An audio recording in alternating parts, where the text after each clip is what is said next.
Engelli Eğitim, Kültür, Sağlık, Spor Vakfının Engelsiz Günümüzü adlı projesinin könüllüsüyüm. Bugün spor aktivitesinde ev şəraitində spor hərəkətlərini edərək göstərəcəyik. Salam, mən Səadət, Əngəlli Dərnəklər Federasiyanının Əngəllilərə Könüllü Dəstək Layihəsinin könüllüsüyəm. İndi isə idmanımıza başlayaq. Merhabalar, spor aktivitemize başladık şimdi. Öncelikle ayak bileklerimizden başlıyoruz. Faydası oluyor. Şimdi ben tarafımıza geldi. Karın kaslarına falan fayda sağlıyor atelelere. Kimsə idmanı çöldə, parklarda, trenajör zallarında etmək məcburiyyətində deyil, ev şəraitində də idman hərəkətlərini etmək mümkündür. Bunu idman hərəkətlərini edərək göstərəcəyik. İlk öncə isinmə hərəkətlərindən başlayaq.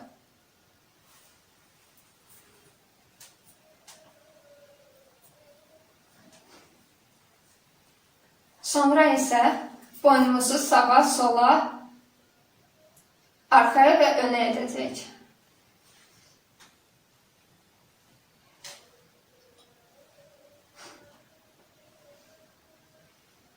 Sonra isə qol hərəkətlərindən başlayacağıq.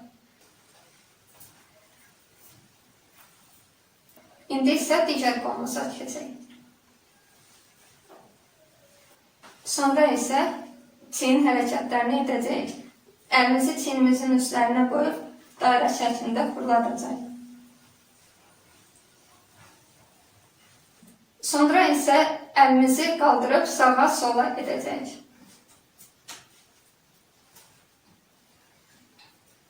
Sonra isə dairə hərəkətlərlə belə və sonra geri qaytararaq edəcəyik. Sonra isə bu hərəkəti edəcəyik.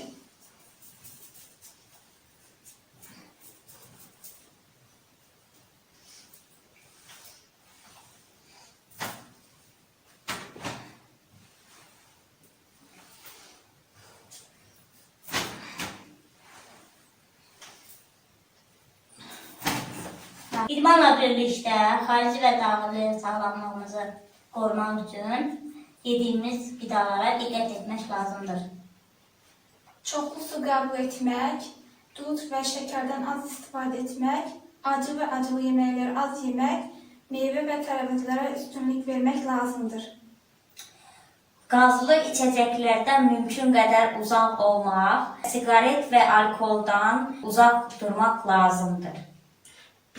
Bitki və çiçəklərin ev şəraitində saxlanmasında həm sağlamlığımıza, eləcə də əhval-ruhiyyəmizə müsbət təsir edir.